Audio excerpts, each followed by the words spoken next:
Para a condução dos trabalhos, passamos a palavra ao secretário Eduardo Diogo, presidente do CONSAD.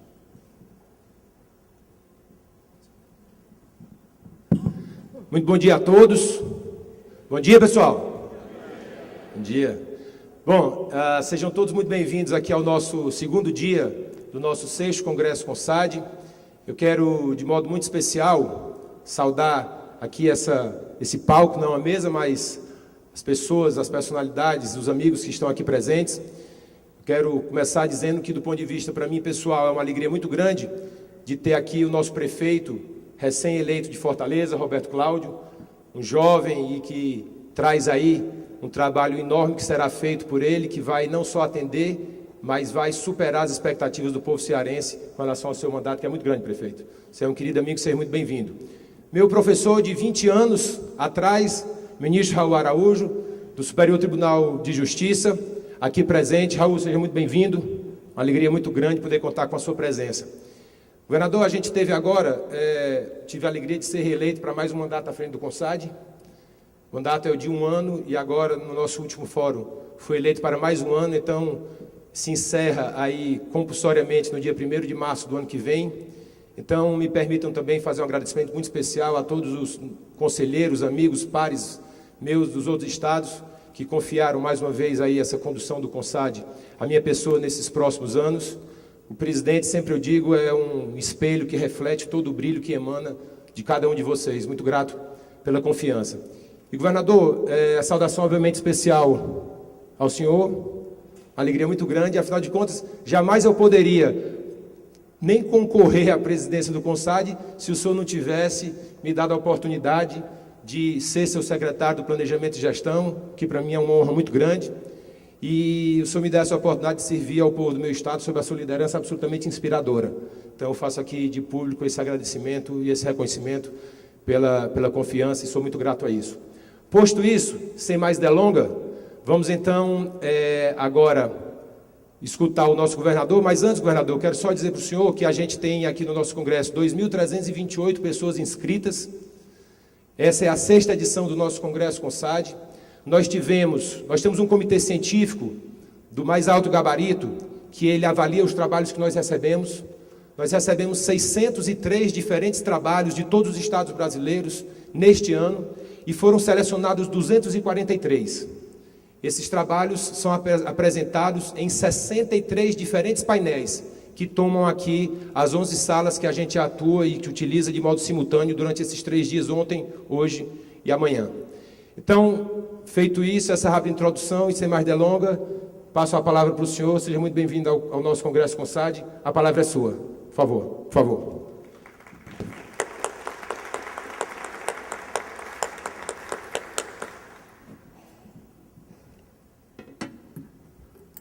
Bom, muito bom dia.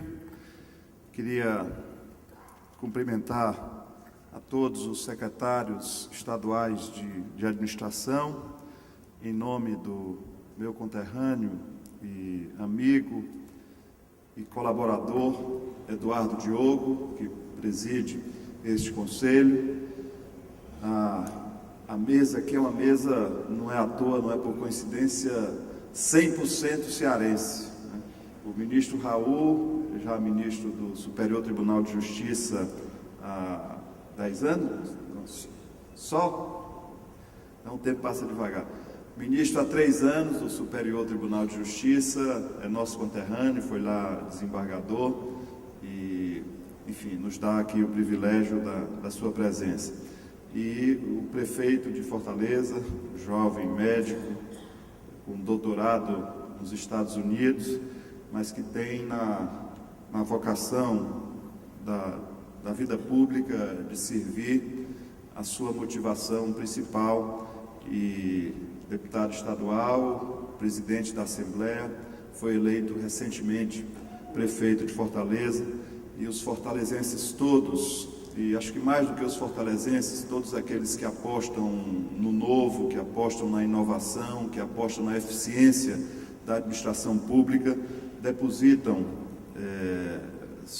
na sua gestão, no seu trabalho, uma grande esperança, uma grande expectativa de Fortaleza, que é a 5ª maior cidade do país, possa avançar, melhorar e se transformar numa cidade menos desigual, ou vou pelo positivo, numa cidade mais justa, numa cidade melhor de se viver. Quero aqui, antes de qualquer coisa, confessar a minha grata surpresa pelo quórum aqui da plateia. Eu, quando o Eduardo me convidou para falar, imaginava que fosse falar aos 26, aos 27 secretários de administração do Estado, de Estados.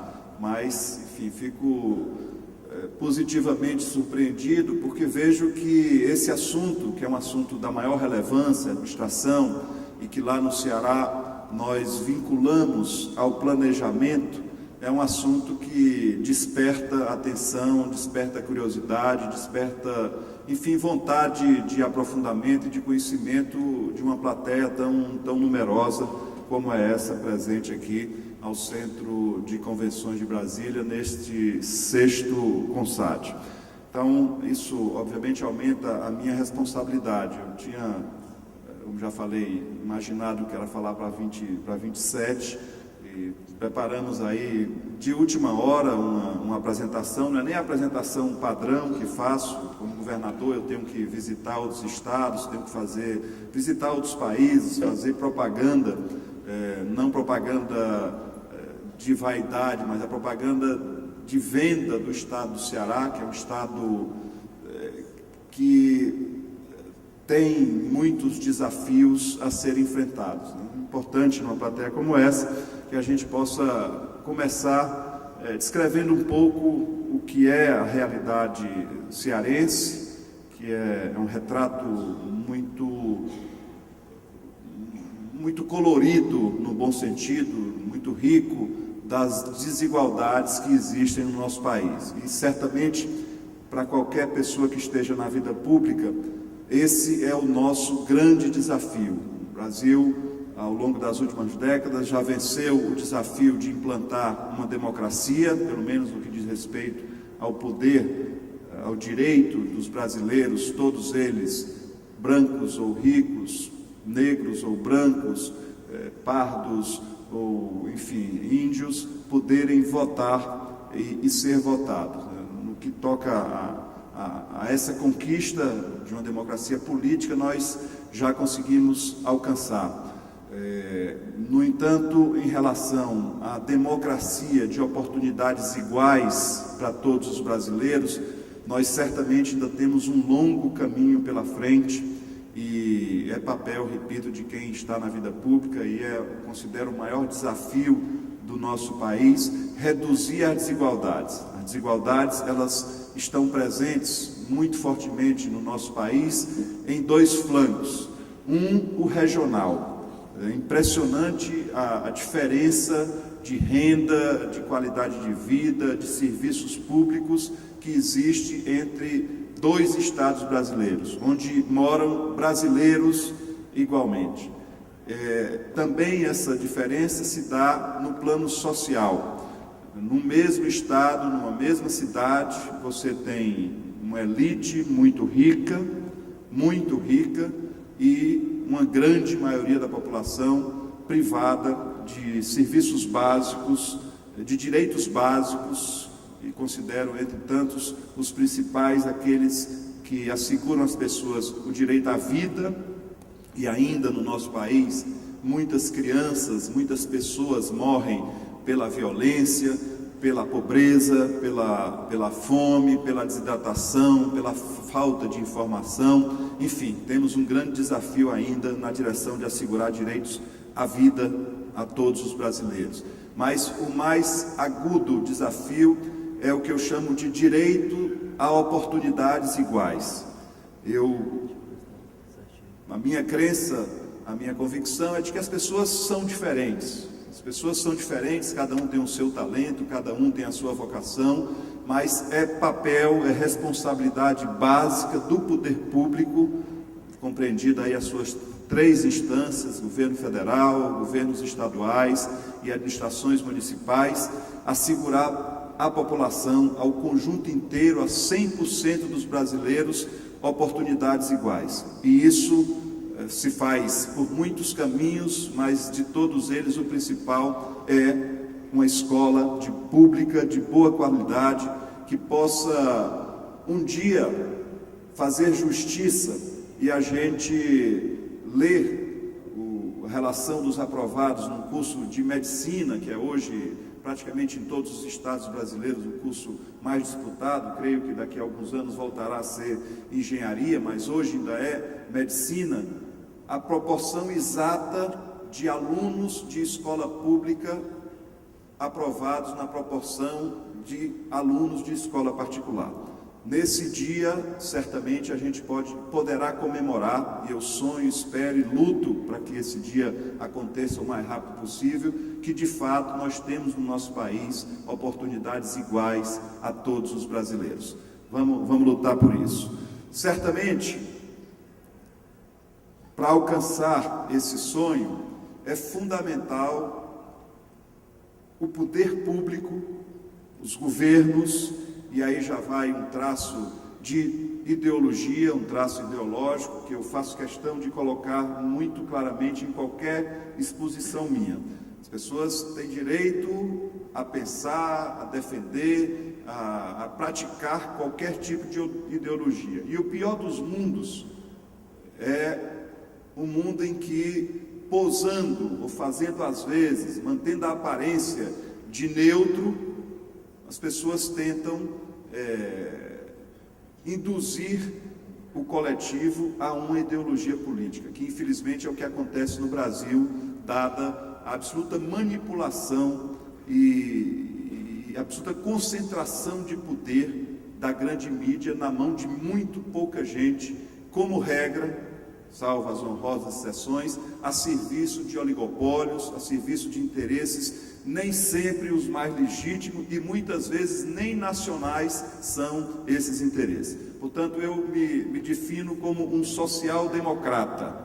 Eu sou a favor, acho que quem faz bem a gerência, a gestão dos negócios é a iniciativa privada, mas num país como o nosso, que tem tantas desigualdades como nós temos, é fundamental a presença de um Estado. Quando eu falo Estado, eu repito, estou me referindo nos 3 níveis de poder, um Estado forte, com capacidade de investimento, com capacidade de intervenção, no bom sentido, na economia, para que a gente possa corrigir as desigualdades e fazer do poder público não o papel inverso do Robin Hood, como infelizmente a gente vê no nosso país, em muito maior intensidade no passado, mas ainda presente nos dias de hoje. A discussão, eu estou falando sobre isso porque a discussão que está hoje na grande mídia é a elevação da taxa de juros.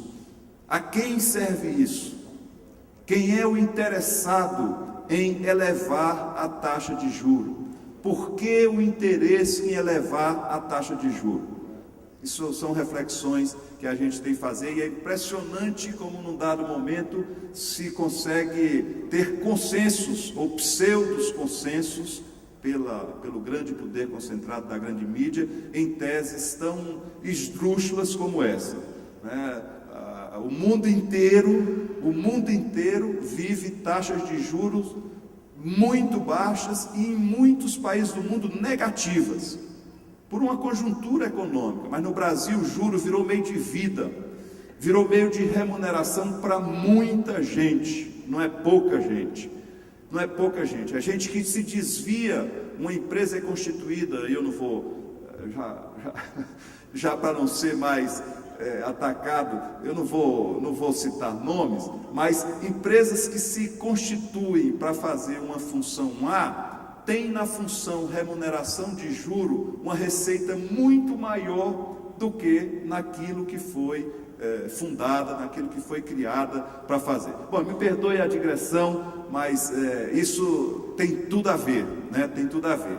Quando eu estou falando de Estado forte, eu estou falando exatamente disso, que a gente está, pelo menos creio, seja o interesse da grande maioria dos que estão aqui. Todos que estão aqui servem ao interesse público ou acreditam na importância das ações do poder público. e, portanto, o meio, né, o meio necessário para que a gente possa ter estados, entes públicos fortes, passa pela questão da administração, passa pela questão da gestão, passa pela questão do planejamento, passa, enfim, pelo conjunto de inteligências de pessoas que estão aqui presentes hoje e que procuram servir a cada um dos seus estados ou se interessam pela prestação dos serviços de cada um dos entes públicos brasileiros. Bom, o Ceará é um estado, e obviamente o que posso falar com mais conhecimento é sobre a realidade do meu estado. O estado do Ceará é um estado situado no Nordeste brasileiro, caricatura no que a gente coloca como desafio de desigualdade regional e social muito forte dessa realidade brasileira, que se expressa, para não me delongar, em apenas um número, para não cansá-los. O Ceará tem 4,4% da população brasileira. Moram lá, no meu estado. Os que ficaram, porque muitos, não são poucos, muitos tiveram de sair, tiveram de migrar. Agora mesmo encontrei ali na entrada com a secretária de administração do Acre e perguntava para ela se ela tinha alguma ascendência cearense, porque o fenômeno da seca e a diversidade da natureza no estado do Ceará e um conjunto de outros fatores econômicos obrigaram milhões de cearenses ao longo dos anos, ao longo dos séculos, a migrarem para outros estados. E Acre foi um desses estados, Amazonas foi outro estado.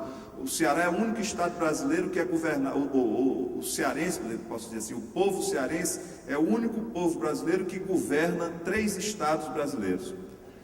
O estado de Roraima é administrado por um cearense, o governador Anchieta, que foi inclusive meu contemporâneo de faculdade, e Tocantins também é administrado por outro cearense, já em 4º mandato, que é o governador Siqueira Campos, com quem tive a oportunidade de me encontrar recentemente. Ele foi visitar uma professora primária, na cidade de Cariús, uma cidadezinha pequena do estado do Ceará, que estava completando 100 anos, e eu fui acompanhá-lo lá nas festividades da Dona Diva, que foi a professora do Siqueira Campos. Então isso mostra a têmpera do cearense. Me perdoem aqui, eu tenho que fazer um elogio à mesa, que está, repito, 100% composta por conterrâneos, mas isso mostra, eu quero com isso muito mais mostrar a diversidade da natureza e a fragilidade da economia histórica do estado do Ceará, para reforçar a tese de que nós precisamos de um ente público forte para construir, por políticas sociais, um mundo, uma realidade, uma cidade, um estado, um país menos desigual. Então, o Ceará, mesmo com toda a migração que houve, tem hoje 8,5 milhões de cearenses. Isso representa 4,4% da população brasileira. O razoável seria, se a gente vivesse num país justo, equilibrado, menos desigual, que o Ceará tivesse 4,4% do PIB nacional. E assim nós estaríamos na média. Isso seria o razoável. Alguém sabe quanto é o PIB do estado do Ceará? Ou o percentual que o estado do Ceará representa do PIB nacional? Para tratar o mesmo indicador, 2,15%.